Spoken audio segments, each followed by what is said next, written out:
Moeen Ali could sense an England collapse was coming as West Indies' attack excelled. Moeen Ali admitted England's players sensed they were on the way to a major collapse as soon as Kemar Roach worked up a head of steam in Barbados.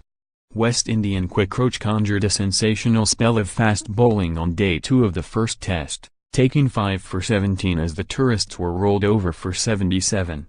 Play will resume on Friday with England 339 behind, on course for a 3-day defeat despite a fightback with the ball leaving the hosts 127 for 6. England's score was the lowest ever test innings at the famous Kensington Oval, instantly calling to mind the previous Caribbean calamities in Trinidad, where they made 46 in 1994, and Jamaica when they were skittled for 51 a decade ago. The current crop are no strangers to collapsing either, most recently rolled over for 58 in Auckland last March. Roach deserved endless credit for his inspired performance on home soil, while Jason Holder, Alzarri Joseph and Shannon Gabriel offered faultless support, combining to create a crushing feeling of inevitability that unsettled the tourists. Moeen, who top-edged Roach to fine leg for a golden duck, said, "It's difficult to stop guys who are bowling well with their tail up. Sometimes in the changing room you know what is going to happen. That they have the momentum. You try and go in and stop that, either by taking the momentum away from them or by grinding it out, but there are times when you will just get bowled out for not many. Every team does. I feel over the last few years it's happened often where we've lost wickets at the top but previously we've been able to get a score."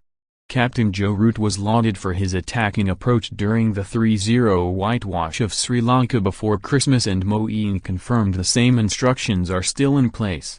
Rudy's message was to still go out there and try to score, try to be positive. "Today it just didn't happen," Moeen said. Roach cut a contented figure after turning in one of the finest performances of his career and was supportive of the decision not to enforce the follow-on. Holder must have been tempted to send a punch-drunk batting side back in for round 2 but instead allowed his paceman to take a breather. "It's a special feeling and I'm very proud of my achievement," said Roach. "Today was my day, but kudos to all our bowlers, we went out there and hit the nail on the head. A lead of 400 is the target. On that pitch it would be pretty tough for them. I wouldn't have wanted to bat last on that pitch, so it was best for us to have another hit out before we got at the English again." England's team selection for the match is under the microscope, with Stuart Broad's absence looking increasingly awkward on a pitch that would have suited his style. "I would have played 2 spinners when I saw the pitch," Moeen said. Looking back, the West Indies played 1 spinner and he hasn't even bowled yet. But as a team you can't look and say we should have picked this guy or that guy.